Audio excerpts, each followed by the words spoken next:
Hi, my name is Marya and I'm a mobile app developer, and I've been working with JB Rainsberger, who's here with me, to develop a mobile app that he would like to use to record his bowling practice sessions. And it's right now, it's the plan is for him to use it just for his own personal use, not to publish it or share it or anything, although he might want to do that later. So we've been using Bolt, which is a new LLM, which has been reported to just do wonderful things and develop the app entirely in one session for you. And so we've spent a few sessions building the app and then maybe adding features or removing them or fixing them. And today what we'd like to do is to take a look into the guts of the code that Bolt has built for us, because we've kind of been just ignoring that, like what's going on behind the curtain. And one of the reasons that I'd like to do this is because I built an app with my boyfriend using Bolt, and my boyfriend and I who is also a software developer, we were just kind of like really taken aback by some of the stuff that we saw in the code. It was pretty nasty, ugly stuff. So JB, do you want to show us? We'll be taking a look at the code really kind of for the first time. I mean, we've looked at it a little bit, but not in depth. Yeah, this is the first time that I will be looking more deeply than just a little bit here and there. So let me just move the preview out of the way. And so where should we start? I guess I guess in we the look app. inside app. All Yeah. right. So we have some tabs. Um, I guess I'm trying to think of where we might have the most interesting stuff, and that might be, I guess, in the practice one. I was going to So suggest, could we actually run the code for a moment in your browser? I don't know whether that will be possible, but yeah, we just should it should to be there review should be it a for preview right people. here. Yeah, so could Yes, you absolutely. quickly Okay. run Yeah. through what it's doing? So So we let's have three see here. tabs. Yes. So we're recording bowling practice sessions. I do a practice drill where I throw shots and I record information about each shot.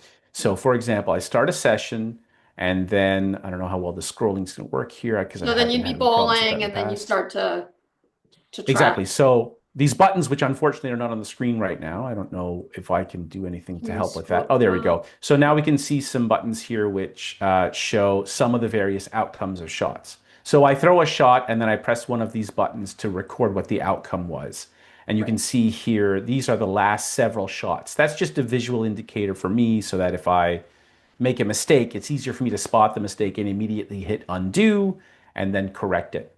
And so when the practice is done, I press end. That information is now in the history. And I can take a look at the practice history and look through any practices. And we have these nice cards, which are little summaries of what happened during each practice. Right. And so there's just the slightest amount of performance analysis here, enough to get a rough idea, a general picture of what happened during the practice session. But really, the fun part happens in here on the export tab, where I can export data from practice sessions to be able to import them into a spreadsheet or to slice and dice them with something like JQ or Jacques and really do some in-depth analysis. And that was really the idea, was just I wanted a quick way to record practices, take a quick look at the result right afterwards, and then be able to analyze them after the fact in more detail. And in fact, I have done a little bit of this already. I've used this app now for several weeks of practices. I don't remember how many I have in there, maybe six or seven. And I have already been able to load things into a spreadsheet and to get more in-depth analysis, like a rolling average of accuracy in a 10-shot window and looking for like measuring a little bit of my consistency, just to see if there are any patterns in the outcomes that help me understand what I might need to work on, what I might need to try next, that kind of thing. So that's a summary of where we are with the app. Okay. Good. So as you So saw, there were three tabs. So yeah. how I don't even know how to I can understand export and history, but I'm expecting there to be something here that looks like the practice tab, Practice. and I And I infer imagine here, I'm guessing it's the index, right? Is that right, because that's the okay. So that's actually one thing I already don't like. That's a very typical junior programmery kind of thing where they call it index because it happens to be the welcome screen, even yeah. though that's not really what it is. I would expect something like calling this practice and then having some configuration setting somewhere that says start at the practice screen. Hmm. I'm not going to bother writing any of this stuff down because I don't know that I want to do anything with that information Yeah. yet, but that's just something that I noticed right away. So maybe start with the history screen just because that's simpler. All we really have here is not read only, a list of cards, one for each practice session, with a delete button for uh, for removing the sessions, which unfortunately I can't demonstrate on the preview because that requires a pop-up Yeah. dialog, which we've established doesn't work in the Right. Bolt or Stack Blitz preview. Yeah. It is what it is. Um, so I guess I'm sort of looking for a real overview of what's going on here. That seems like an awful lot of stuff. Oh, I see. So this seems like the kind of thing that I would expect. Again, if I think about how I would do this with, I'm used to using Jekyll for generating HTML content in static sites, which is kind of the closest thing I can think of to this. I would expect these four lines of markdown to be in a little template that we can reuse, but we can see that Bolt has helpfully copied and pasted. Yes, so I think in Small general, thing, maybe. I just wanted to comment here in general with React. So this is sort of the React part of React Native. It would Right. be recommended, like you might start by doing this, and then at some point you might say, look, this is a component that I'm going to reuse, and then you'd have a component start. Exactly. I'm expecting this to be kind of a component. That's one thing that I have learned is that when I think of partial templates in the Jekyll world, they seem to correspond more or less to components in the React world. Components, yeah. But at any rate, some way of removing this duplication really I mean, Yeah. there's enough of them that that kind of will be nice. I'll be frank, I really don't know if that's important or not. That's the kind of thing that I've trained myself over 25 years to be sensitive to. Um, the good news is it seems unlikely for this list of outcomes to change. That's a pretty stable part of the domain model. Okay. The rules of bowling are probably not going to change very soon, but I could imagine, for example, wanting to make this a more fine-grained set of outcomes in the future. Right. So Okay. it's not entirely impossible for them to change. Okay. Um, but I mean, looking entirely at the UI part of all this, I don't have a good blink reaction to what I'm looking at. So I can't really tell how much of this is done well and how much of this is done poorly from the standpoint of React. I can only say that it looks like there's a lot of stuff in one place, and that usually makes me nervous. So one of the things that I do when I'm looking at a code like this is I'm very, very quick to use the little folding, the Right. folders. You see that? To get things like off the screen so that I can Yeah. focus on the area that I'm interested in. Yeah. I And find I'm that really curious what there really helpful. is here. And, Sorry, and go ahead. Yeah. I feel like I agree with what you're saying that, it would be nice to make this more modular, but that kind of gives you an outline if you fold them all up and then you kind of get a better idea of what's actually going on here. Yeah, and Um, that's very much like the composed method refactoring, where you're just trying to spend time to get a rough picture of the overall workflow. Since I don't know React very well, I'm kind of learning that as we go now, and I can yeah. see at least, here's load sessions, which I'm sure is yeah. So I infer that this means this is sort of like the on page load or on refresh or something, then call load sessions, which is pretty obvious. It's just going to grab No, everything from the storage. let me run through this with you. So I Sure. will explain it the way that I understand it, and I just wanted to say that Perfect. I do not represent myself as being expert at React or anything like that. I have used it quite a lot though. So this is first of all, what we're looking at is a function component. It went from, class components to function components. Yes. React at some point. So you That can much see up I had top, actually heard before. Yeah. export default function, blah, right? So that's very typical. At the top below that are the hooks. You have to Yep. call, so hooks are like these magical things in React, and an unspoken rule is that you have to put your hooks at the top.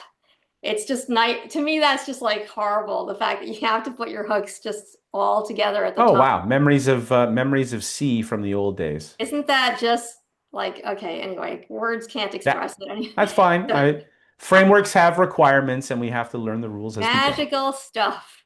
And then Exactly. That's these next few things that you see, these are just functions within the functions. They're not yeah, actually being called. They're just like things that you can right. call at other parts. And then down below, you've got something being returned, and that's just the view that's getting returned from that function component. And so you can Okay, use so logic. this reminds me of of when we were the early days of doing web development in Java with servlets, where effectively the servlet was, there was Java code that was spitting HTML out that ended up being rendered. Yes. That's very Quite, similar to yeah. what seems to be going on here. Yeah, I could see the similarity there. Yeah. And Yeah. then once you go to the bottom, you saw those styles. That's very Yeah. typical kind of I don't know exactly how to say it, but anyway, that's very typical to see a component and then all the styles piled down below it. Right. Sometimes people separate them out into separate style files and do it Right. that way. And I infer that this sort of corresponds, roughly speaking, to like having an independent style tag in each HTML document as opposed to having a CSS file somewhere. Right. And This looks again, more like inline you styles. can move those right out and then refer to them within Right. this function But I component. can kind of understand wanting to have the styling and the markup in the same place. I mean, so you can understand that, but imagine if you had like a global style that you wanted to apply everywhere, then you really Granted, want that, outside. absolutely. But, so, but the thing is, right now we can have this discussion. So Right. imagine that you are not a software developer and you're just going to be constantly telling Bolt to make a change for you. Does it matter? Does it matter whether this is readable or whether those styles are modularized, moved out into their own separate files? I'm going to say no. Like, it doesn't matter what it looks like. If no human's ever going to look at this and you're just constantly telling the LLM to redo this or change the style or whatever, it doesn't Yeah, I matter. think in the last 10 years before we were actually confronted with doing this stuff, when we were just thinking about, okay, this is coming in the future at some point. Yeah. The way that we often ended up, I had this discussion a lot with people in training classes because I was curious to get a variety of opinions, and it always seemed to come back to until we reach the point where I am willing to trust the computer to generate literally all the code all the time, I'm going to be concerned about what it generates because at some point I'm going to need to tune it by hand.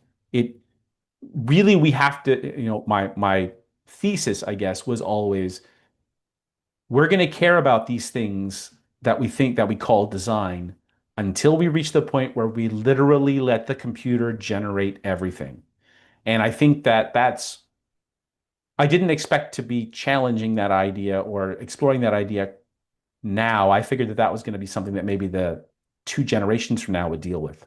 But especially now, as we have people who are not programmers using these tools to build applications, like they don't have a choice.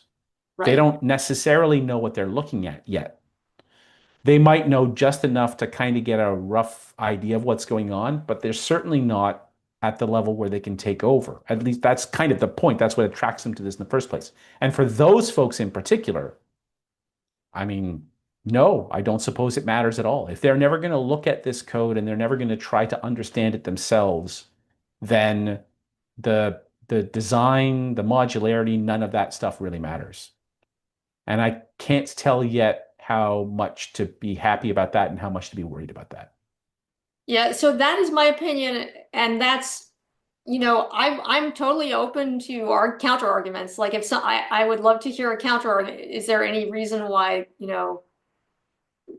code styling or anything like that matters when an Well, when LLM it gets to the level is in of charge? like, There are broadly speaking two kinds of design mistakes. One of them are the design mistakes that are more like they affect the operation of the program, the kind of thing that you were talking about in the app that you built, where Bolt made this very naive decision about how to update data in central storage by just blowing away the existing data and writing it all new from scratch. Like that's a Yes. design, that's arguably a design error that's more of an implementation error.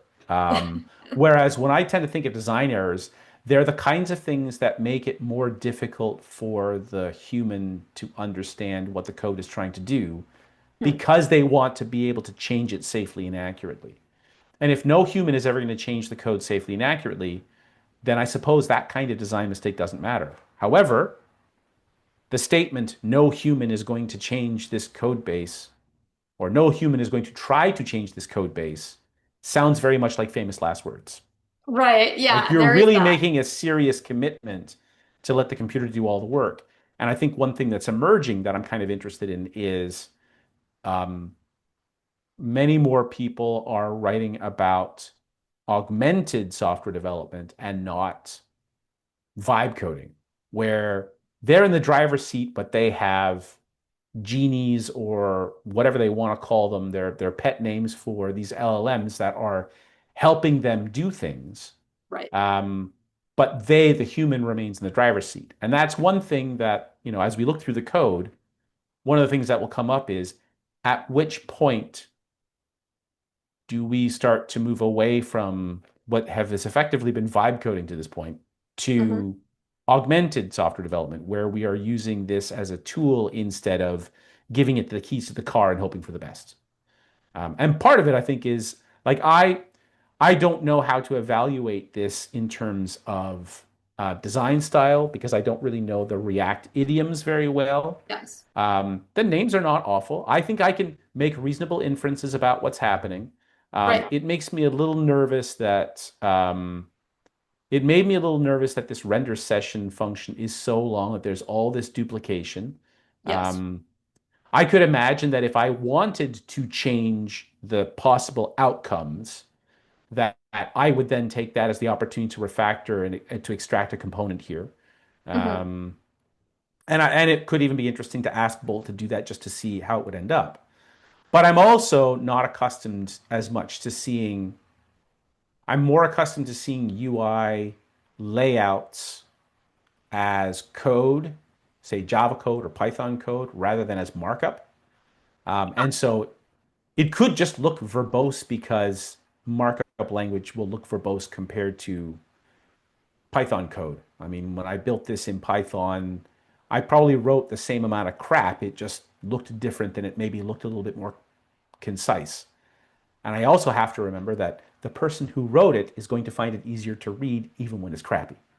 So there's also that effect that I have to remember that I didn't write this. So my first reaction is to walk in like, the building contractor who looks around the room and says, I wouldn't have done it this way, Right. um, and is biased in that way. I'm trying not to be that. So this is called Um, JSX, this kind of like the yeah, little angle bracket stuff and the views and all that. That's yeah, JSX. And yes, that's usually what's returned from these components. So I yes, think it's what I'm interested in. I'm seeing stuff that's kind of weird. It's like a weird mix of like they're trying to do, to modularize the styles. So they're like, for example, view style equals styles dot yes, stats container, right? So and that's right. referencing the styles that we saw All down the below. stuff at the bottom there. Yeah. But then you look a little, if you look in a couple places, I actually saw hard coded color codes. So it's like it just like Oh, yes. kind of Interesting. It's like they've done part of the job. So why why is is the it doing that? calendar style here? Right. Okay. So that's interesting. Yeah, I didn't notice that. But now that you've drawn my attention to that, that seems pretty obvious. So again, that seems very much like it's okay to do it that way, but it's not so great to leave it that way. And especially now we have some colors and sizes that are the same and one that's different. And Yeah. I'm not sure, when I see similarities and differences, I'm assuming that the differences are important and that the similarities are meant to be similar because they somehow represent the same thing, as opposed to a coincidence. I can't tell from here. But as you say, the fact that these are direct values as opposed to properties from another object makes me wonder why that is. Yeah. And so Um, you were mentioning earlier that you were talking about design, either design decisions or design flaws. Would that then be, could you give us an example of what you mean by that? Like, I was thinking when you said that, the fact that this file is named, or there's a file named right. index.tsx, which you would have preferred to be practice.tsx maybe. Yeah. Would that be a design flaw? Well, so I try not to get into overly judgy words like flaw. I mean, between Okay. friends, it's sort of a shorthand for things I don't like.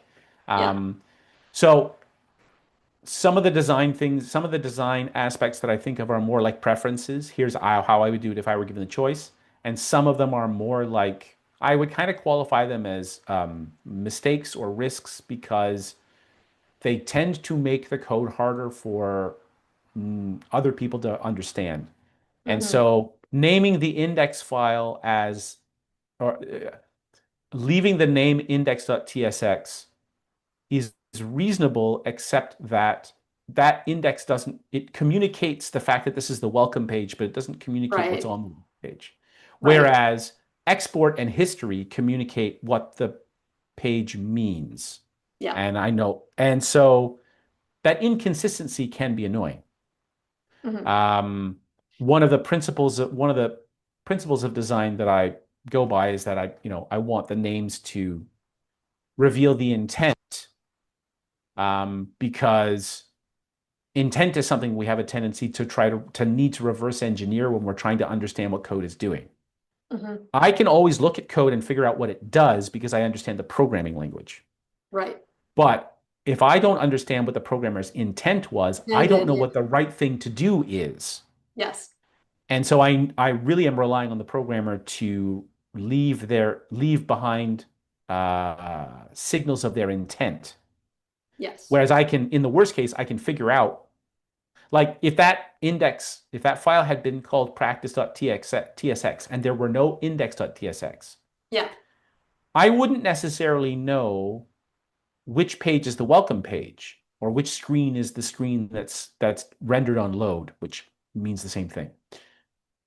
I infer though that there would be some configuration setting somewhere that would be that, right? I mean, it's you don't either there's going to be the magic frameworky way of saying this is where we start when we open the app, or there's going to be a place to explicitly specify that.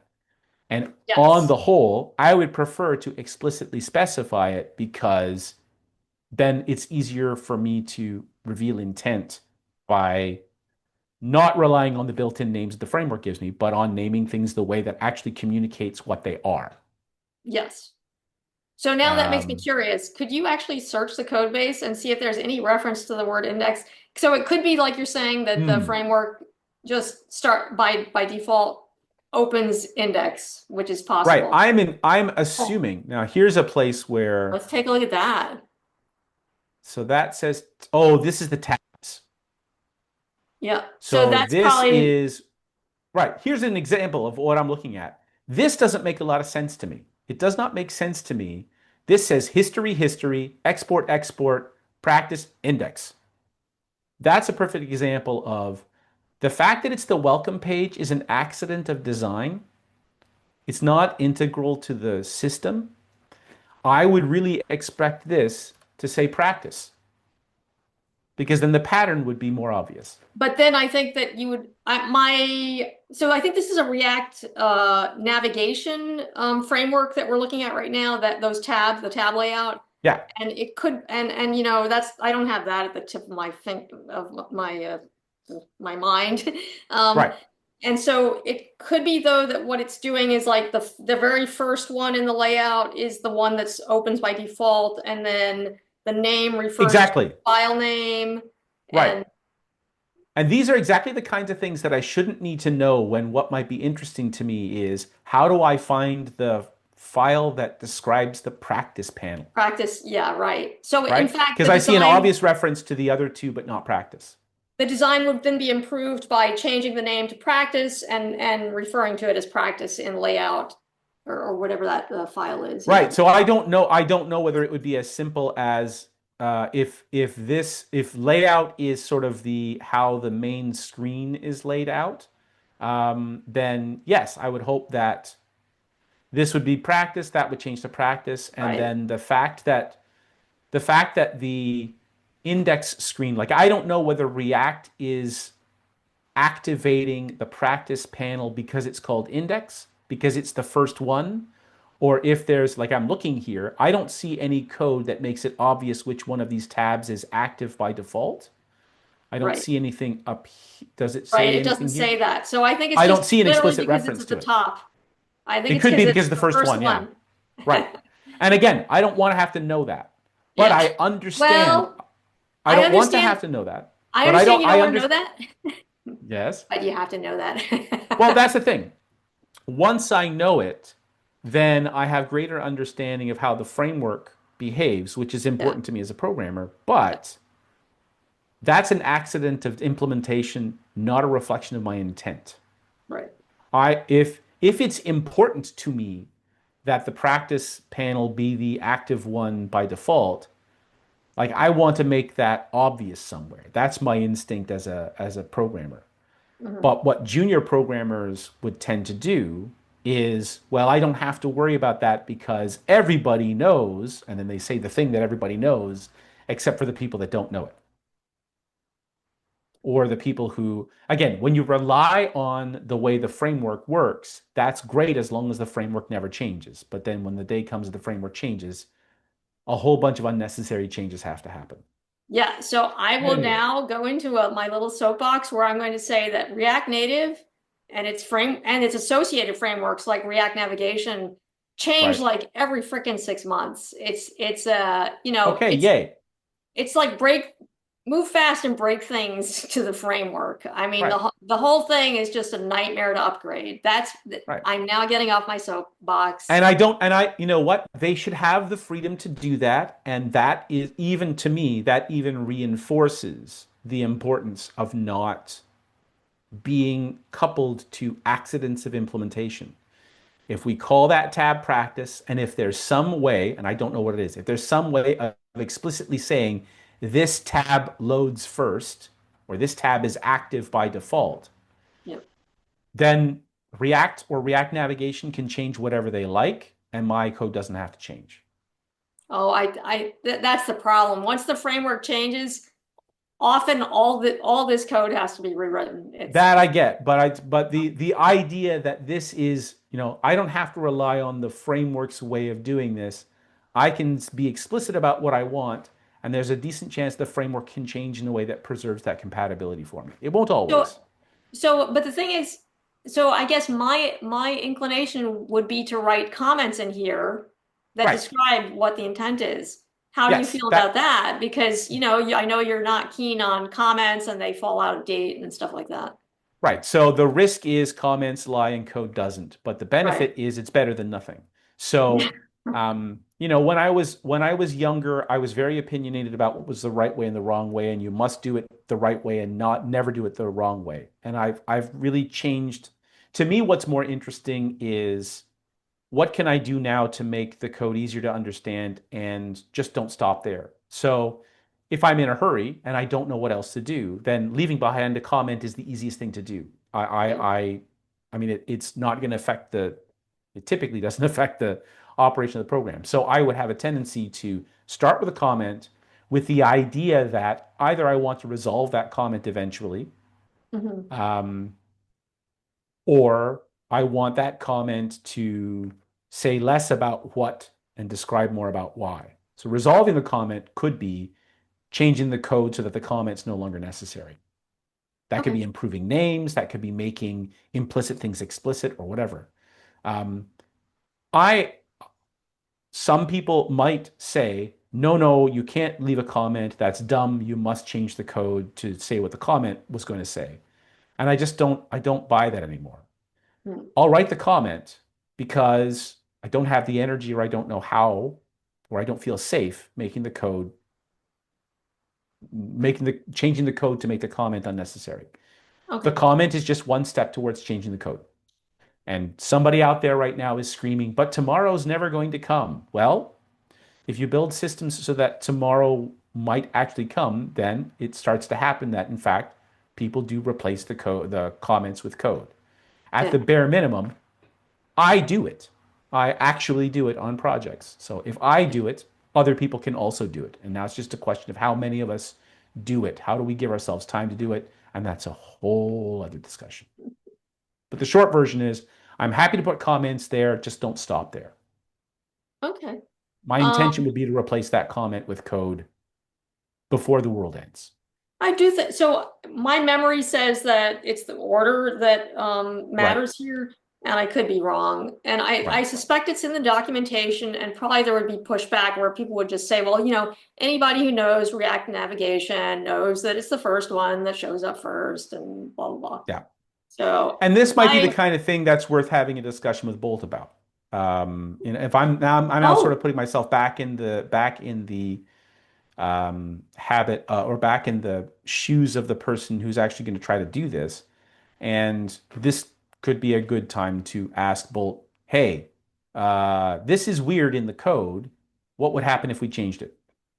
And yeah, let's do maybe that. I maybe it'll like say something that interesting. because I think so. So you want to talk about discussion mode now in Bolt? Yeah, so by default, when we've been talking to Bolt, Bolt has actually changed code. Oh, by the way, I don't know if there's an easy way to do this. Can we? Because I changed this code, but I think I just changed it back. So I'm gonna assume There we that that go. didn't actually change anything. By default, when you work with Bolt, you are giving it instructions and it's expecting to do things, which usually means changing or generating code.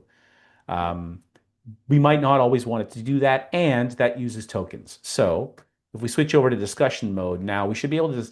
I infer that we should be able to discuss the code without Bolt running off and trying to change things, which is exactly Yeah. what we want right now. Okay. Okay, so let's just see what we get here. So um, let's see. I noticed something in the code that I don't like, and I'd like you to explain or justify your choice. Um, let's see.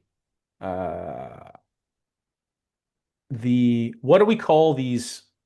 What's the sort of React term for these TSX files, so that I know what to call them when I talk to Bolt? I Are actually they don't know. I like mean, I they're think of them as pages, but are they sure call it called a something page. else in Yeah. React land? Uh, Pardon? yeah. I mean, they're function components, but what is the file called?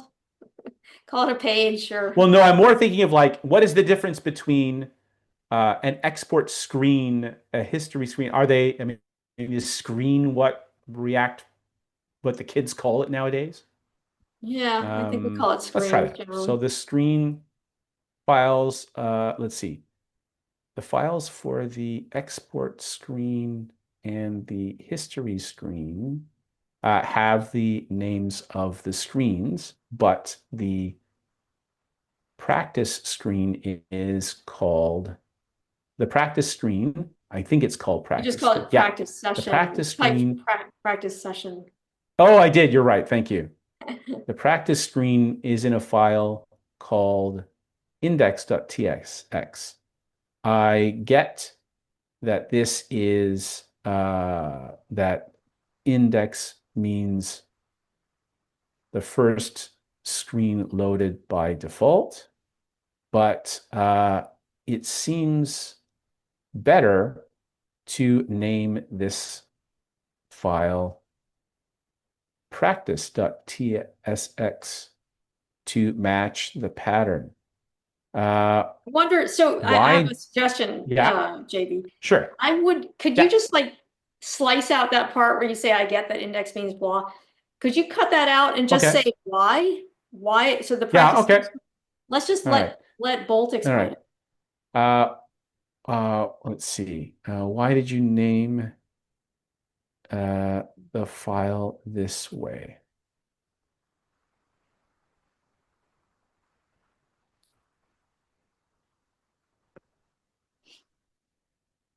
That's a great observation. I it it's it, it it's It's not remembering to compliment the every single time, but it's staying about above 80%. Um, okay, so Common pattern used by file system-based okay, routers. right. Okay. All right. Okay, so let's see. I understand. I Standard practice. still, what was that? It's a standard practice. Yeah, exactly. That's a non-justification justification. Yeah, Um, exactly. so I still would prefer to name this file practice.tsx uh, in order better to match the pattern and reveal the intent of the code. What would you need to do to make this work with um, the Expo router uh, and preserve the fact that this is the default root? So here I get to learn a little bit about the environment here. I'm right. That's good. Let's see this. Okay, so that's pretty much what I would expect then, right? If I were Right. doing this in a web application, then I just need to have an explicit route, which is either a configuration setting that says here's the welcome page, or a redirect from index to where I want it to go. So I guess here we have to, we get to use the 1994 style put an index.html page with a redirect to the page you actually want to go to. So then we can have it work like the web did 30 years ago, where it would temporarily load a blank page and then redirect to the page you want to go to. I love it. That feels That's very crazy. retro. I'm really surprised that that is their solution. I would have thought that you Okay. would not have to do that. All right. Interesting. That sounds fine, but is there any way to specify the default route um, without creating an index file that redirects to another one? I'm just curious. I have no idea whether Yeah. it's possible. It's the kind of thing that I would expect to see in such a framework, but maybe for simplicity they just didn't bother. Oh, I'm glad that my question is reasonable. Thanks very much. I didn't ask for your validation, but I'll take it. Um, core convention doesn't mean it's the right way to do it. I get that it is an easy way to do it, but that might not always be the best way to do it. Uh, uh, uh. There isn't, it's claiming that there's no way. I wonder if that's, I don't understand Maybe that's that. just a limitation of Expo Router. Wouldn't surprise me. Maybe.